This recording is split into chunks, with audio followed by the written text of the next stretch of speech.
আজকে আমরা দেখব কিভাবে একটা পাখিকে উড়াতে হয়।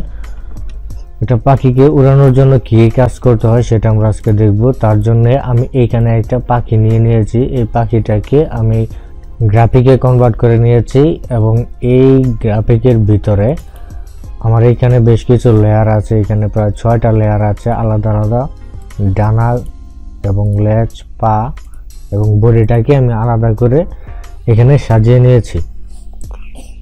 আমি এই ফাইলটা ভিডিও ডেসক্রিপশনে দিয়ে দিব, আপনারা সেখান থেকে চাইলে ডাউনলোড করে প্র্যাকটিস করতে পারবেন। এখন এই পাখিটাকে উড়ানোর জন্য আমরা প্রথমে যে কাজ করব, আমরা প্রথমে 50 ফ্রেম পর্যন্ত কি ফ্রেম নিয়ে নেই। সরি, এখানে আমরা শুধু ফ্রেম নিয়েছি, কোনো কি ফ্রেম না।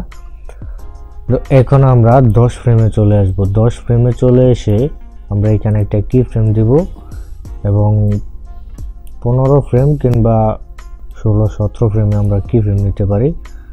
যাই হোক, আমরা 15 ফ্রেমেই কি ফ্রেম নেই। তো 10 ফ্রেমে একটা কি ফ্রেম নিলাম, 15 ফ্রেমে একটা কি ফ্রেম নিলাম। তো এখন আমরা এই 15 ফ্রেমে এই পাখির ডানাগুলোকে আমরা ছোট করে দেব। প্রত্যেকটা ডানাকে আমি এখান থেকে ছোট করে দিচ্ছি। আর এই ক্রিয়েট পয়েন্টগুলো সবসময় এইখানে রাখবেন, যেখান থেকে ডানাটা নড়ে সেইখানে রাখবেন। আমি এখানে শিফট প্রেস করে এটাকে ছোট করে দিচ্ছি। শিফট প্রেস করে আবার এই পিছনের পাখাটাকেও ছোট করে দিচ্ছি।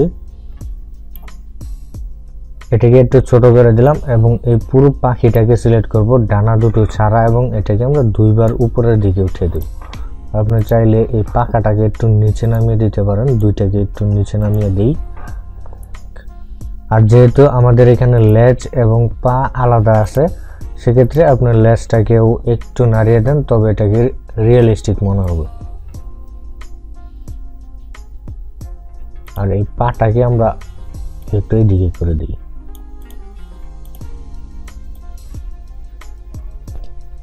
এখন পাখিটা 10 ফ্রেমে এরকম আছে এবং 15 ফ্রেমে এই পাখাটা এখানে নিচ করে দিয়েছে। তো আবার আমরা এই 20 ফ্রেমে এসে আবার 10 ফ্রেমের মতো করে দেব। তাই আমরা এই 10 ফ্রেমের যেই কি ফ্রেমগুলো আছে এগুলো সবগুলোকে আমরা সিলেক্ট করব। সিলেক্ট করার পরে অল্টার প্রেস করে আমরা এটাকে 20 ফ্রেমে নিয়ে আসব।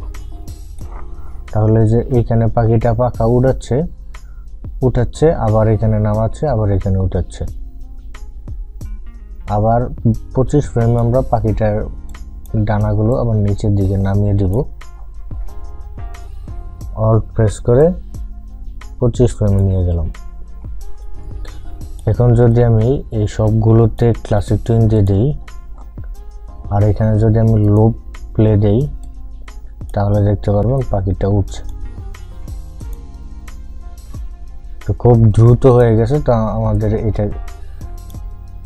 এখানে আমরা লেয়ারগুলোকে, ওই ফ্রেমগুলোকে আর একটু বড় করে দেব, বেশি করে দেব, 10 ফ্রেম করে দেব।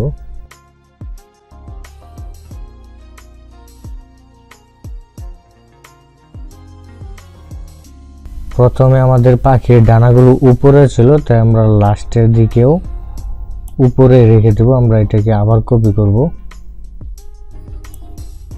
সবগুলোকে ধরবো, অল্ট প্রেস করে নিয়ে যাব একেবারে 50 ফ্রেমে। তো এখন আমরা এই মাঝখানে একটা ক্লাসিক টুইন দিয়ে দেব এবং এই পিছনের টুইনগুলোকে রিমুভ করে দেব।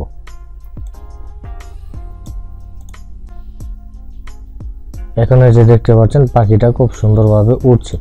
আর এইখানে প্রথম যেই ফ্রেমগুলো আছে এগুলোকে আমরা এখান থেকে রিমুভ ফ্রেমে ক্লিক করে রিমুভ করে দেব। আর পিছনের যে বাকি অংশটা আছে এটাকে আমরা রিমুভ করে দেব। এখন আমরা স্ক্রিনের ভিতরে চলে যাব। এখানে আমরা ভিতরে কত ফ্রেম ছিল, 40 ফ্রেম ছিল। তো বাহিরে আমরা 40 কিংবা 50 যে কোনো ফ্রেম পর্যন্ত আমরা এটাকে নিতে পারি। ইনসার্ট ফ্রেম করে দিলাম। এখন আমি এটাকে প্লে করলে এটা দেখতে পাচ্ছেন উড়ন্ত অ্যানিমেশনটা হচ্ছে।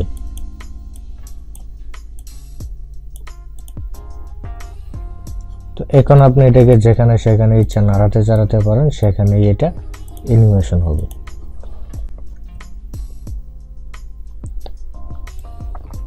প্রথম কি ফ্রেমে আমি এটাকে এইখানে রাখলাম এবং লাস্টে একটা কি ফ্রেম যুক্ত করে দেব F6 প্রেস করে এবং এটাকে রাখবো আমি এইখানে। এখন যদি প্লে দেই তাহলে দেখতে পারবেন এক পাশ থেকে আরেক পাশে যাবে, প্রথমে এখানে শেষে এইখানে। এখন আমি এটাকে একটা ক্লাসিক টিউন দিই, এখন প্লে দিলে যে এখান থেকে এদিকে যাচ্ছে। সো এইভাবে পাখিকে আপনি ফ্লাইং অ্যানিমেশন দিতে পারেন। এখন যদি এই পাখিটাকে কোনো গাছের ডালে কিংবা কোথাও বসাতে চান সেক্ষেত্রে আপনি এখানে একটা ডাল এনে দিয়ে এটার মাঝে বসিয়ে দিতে পারেন। সো আমি সেটাও আপনাদেরকে দেখিয়ে দিচ্ছি। আমি এখানে একটা ব্যাকগ্রাউন্ড ইমেজ নিয়ে আসলাম। তো এখানে এই ব্যাকগ্রাউন্ডের উপরে যখন পাখিটা আসবে, এখন এই লাস্ট কি ফ্রেমটা লাস্টের কি ফ্রেমে এইখানে নিয়ে আসব, যেন মনে হয় পাখিটা ডালের উপরে বসতে যাচ্ছে। সো আমি এইখানে নিয়ে আসলাম। এখান থেকে আমরা ভিউ থেকে রুলারটাকে অন করে দেব এবং পাখিটা কোন পজিশনে আছে আমরা এটাকে এখান থেকে এটার পজিশনটা আমরা এখানে দেখে নিব। সো এখন আমরা এটাকে আরো বাড়িয়ে নিব ফ্রেমটা, এখানে রিমুভ টুইন দিয়ে দেব।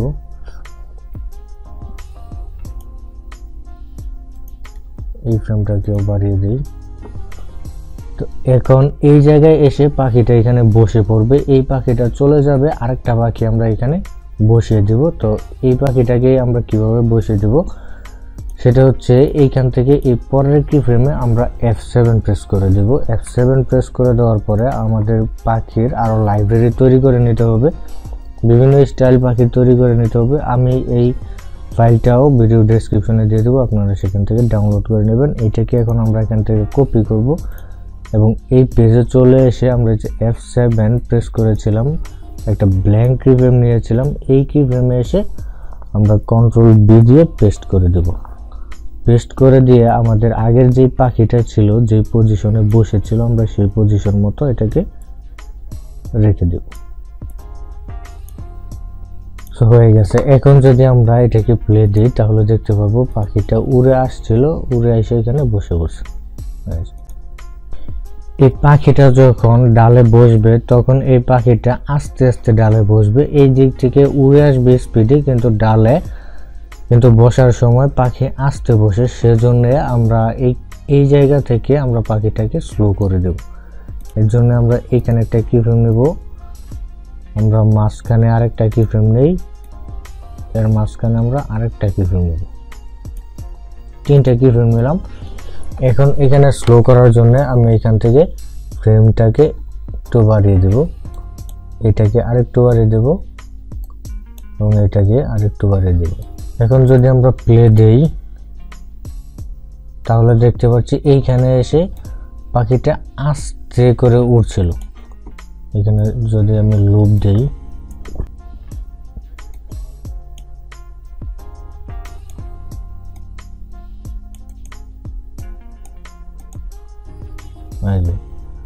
দূর থেকে এদিক থেকে স্পিডে আসছিল, কিন্তু এখানে বসার সময় স্পিডটা কমে গেছে। সো এইভাবে হচ্ছে পারফেক্ট ভাবে আমরা অ্যানিমেশন করলে অ্যানিমেশনটা সুন্দর দেখাবে।